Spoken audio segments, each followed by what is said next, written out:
السلام عليكم ورحمة الله وبركاته. أهلا وسهلا بكم في قناتي هنور أرت. النهاردة هنعمل شنطة سواريه بخيط الجلد الصناعي وشبك الكنفة البلاستيك. الموديل فكرته سهلة وبسيطة. هنتعلم مع بعض ازاي نقص شبك البلاستيك وازاي نحدد عدد الغرز ونحدد المقاسات. هوضح في الفيديو كل الخطوات بالتفصيل، ولكن لو انت مبتدئة أول مرة هتقصي البلاستيك فأنصحك تعملي صندوق صغير زي الموجود في الصورة. اتعلمي الأول ازاي تربطي جوانب البلاستيك مع بعضها الأول، وبعد كده ابدأي تجربي في شنطة، وهسيبلك الرابط في صندوق الوصف. أول حاجة معايا هي بكرتين من خيط الجلد الصناعي، خيط ميتاليك. هحتاج من الخيط تقريبا بكرة ونص. الخيط ده شبه خيط استعملته قبل كده، كان خيط ميتاليك برضو، كان نوعه كان تركي، ومتشابه معاه في فكرة الجليتر اللي هو بيكون لازق على الخيط، وده بيحتاج معاملة خاصة جدا في الشغل. بخلي بالي ان انا ما قصتش كتير وانا بشتغل، بقص تقريبا نص متر. عرض الخيط بيكون 2 سنتيمتر، ولما بيكون مبروم بيكون عرض الخيط نص سنتيمتر.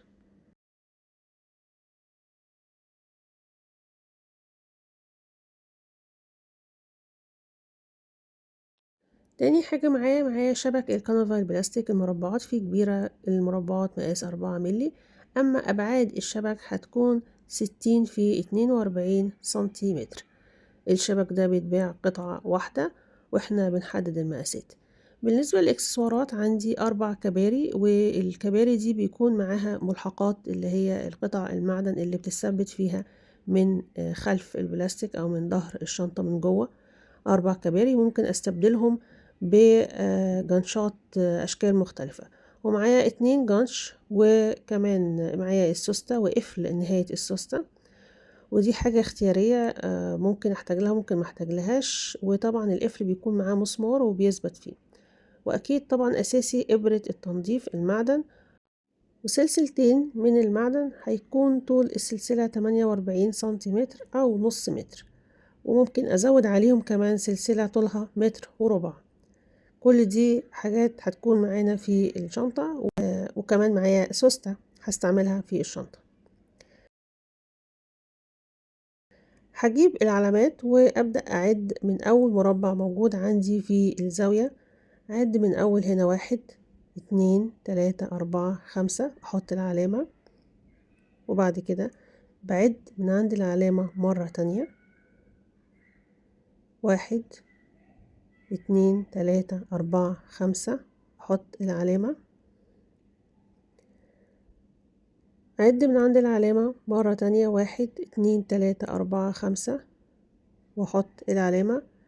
بعد مرة تانية من عند العلامة 1 2 3 4 5، وهكذا بكمل العد وأحط العلامات بنفس الطريقة لغاية لما أوصل لكام علامة، أوصل ل10 علامات.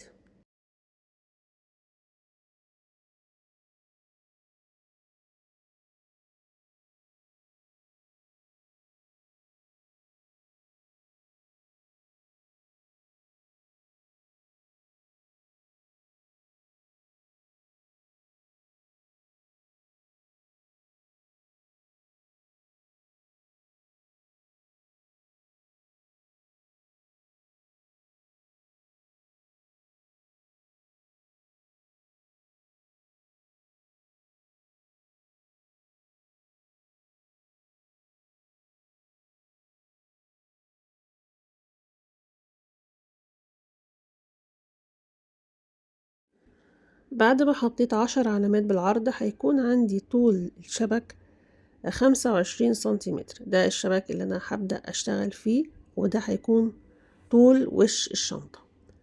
أبدأ أرتفع بالغرز، أعد 1 2 3 4 5، وهرتفع بالطول وأحط أول علامة، وبعد كده بعد من عند العلامة مرة تانية. 1 2 3 4 5، وبكمل العد بنفس الطريقة زي ما عملت في العلامات بالعرض، ولكن هكمل لغاية لما أوصل ل7 علامات.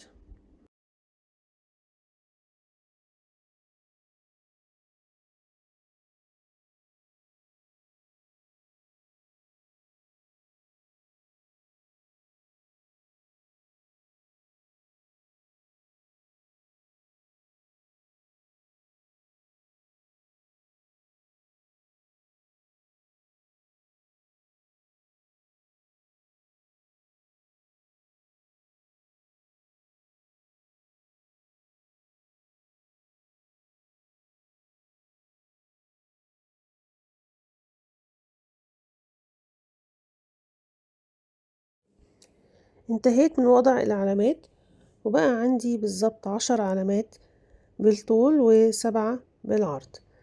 هبدأ أقص من أول مربع بعد العلامة، من أول هنا، ومن الناحية التانية هقص برضو من أول مربع بعد العلامة.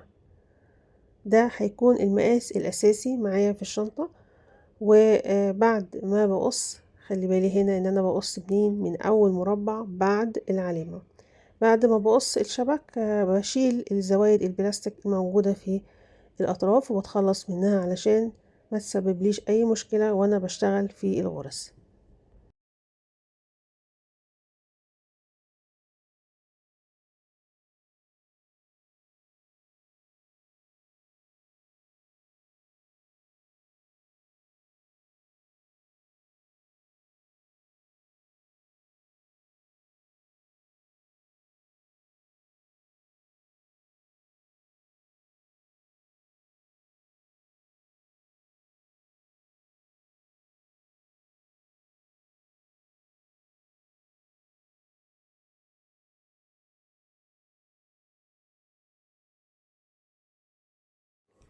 عملت اول قطعة اساسية من الشبك، هبدأ اقص قطعة قدها بالظبط على الشبك بنفس المقاسات، وخلي بالي من تطابق المربعات مع بعضها وتطابق المقاس، ما يكونش فيه اي زيادة في المربعات او ان هو يكون اقل من كده، لازم تكون قدها بالظبط. وبعدين ابدأ اقص.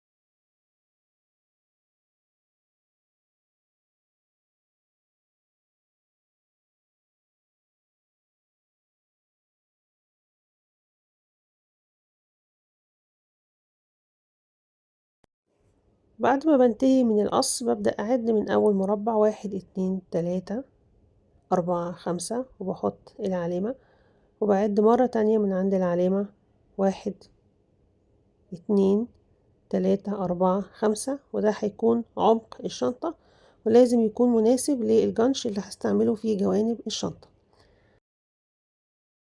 بقص من أول مربع بعد العلامة، وحاليا أنا بقص قاعدة الشنطة. قاعدة الشنطة لازم يكون طولها قد طول وش البلاستيك اللي أنا قصيته من شوية. هوضح كل المقاسات مرة تانية بالتفصيل، وهوضح كل الخطوات. دلوقتي أنا قصيت قاعدة الشنطة، وطبعا هقص الزوايد البلاستيك لما انتهي.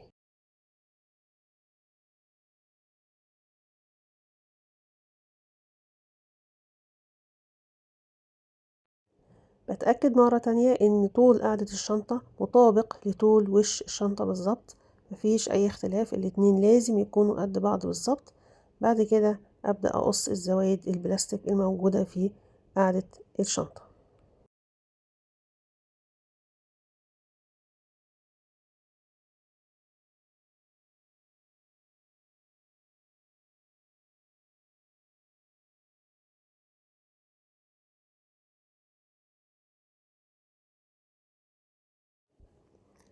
الخطوة اللي بعد كده هي بجهز جوانب الشنطة. بعد من أول مربع، 1 2 3 4 5، بحط العلامة، وبعد مرة تانية من عند العلامة، 1 2 3 4 5. ده لو أنا مبتدئة. طيب لو أنا خلاص عرفت عمق الشنطة فمش لازم أحط العلامات.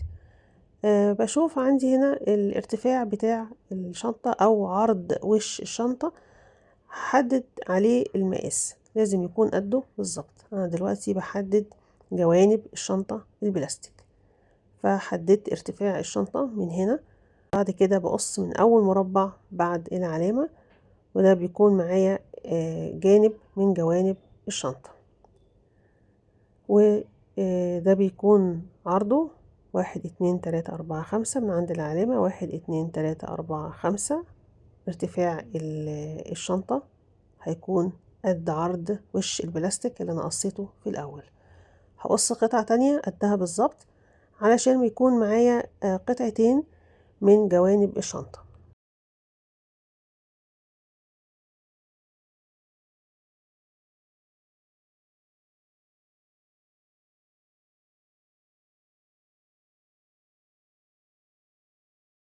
بعد ما قصيت جوانب الشنطة بتأكد ان الاتنين قد بعض بالظبط متطابقين في الطول والعرض، وبقص طبعا الزوايد. جهزت كل القطع الأساسية معايا في الشنطة وجهزت الخيط. دلوقتي هنوضح أبعاد البلاستيك والمقاسات بالتفصيل. عندي قطعتين من وش الشنطة الأساسي، أبعاد الشبك 24 في 17 سنتيمتر، يعني الشنطة هيكون ارتفاعها 17 سنتيمتر، والاتنين القطعتين هيكونوا قد بعض بالظبط. دول القطعتين الأساسيتين للشنطة ولازم يكونوا متطابقين.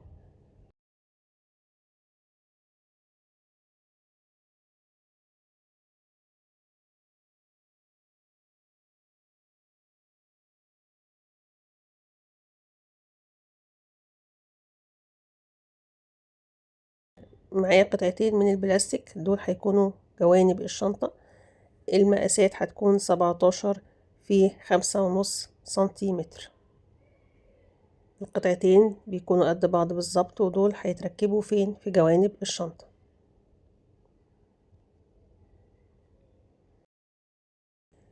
القطعة الوحيدة اللي مفيش زيها هي قطعة قاعدة الشنطة، دي بيكون طولها 24 سنتيمتر وعرضها 5.5 سنتيمتر.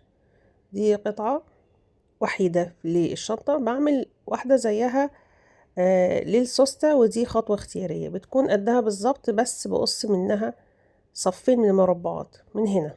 القطعة الخاصة بتركيب السوستة اللي هي القطعة القصيرة دي هوضح ازاي بقسمها نصين وازاي بركب فيها السوستة في نهاية الفيديو، لان هي خطوة مش اساسية. ممكن استغنى عن السوستة واستغنى عن القطعة دي لما اعمل الشنطة، وممكن احتاج لها. فكده انا معايا القطعة الاساسية، الجوانب وقاعدة الشنطة لازم يكونوا التلاتة نفس العرض، ولو هزود عليهم قطعة السوستة لازم برضو هتكون نفس العرض. والعرض كام؟ 5.5 سنتيمتر. والقطعتين التانيين هما وش الشنطة، ودول طبعا وضحنا الأبعاد بتاعت كل واحدة فيهم. ولما بتركبوا بالشكل ده. الجوانب بتركب من هنا، ولازم تكون المقاسات قد بعضها بالظبط زي ما احنا شايفين. بنراجع ونتأكد من الخطوات. وكذلك قاعدة الشنطة لازم يكون مقاسها قد طول وش البلاستيك بالظبط. فلو في أي خلل أو أي قص غلط في المقاسات ده بيأثر على ربط الشنطة. ودي آخر قطعة اللي هي قطعة تركيب السوستة. بكده يكون انتهى الجزء الأول. شكرا جدا على المشاهدة. تابعوني في الجزء الثاني من عمل الشنطة.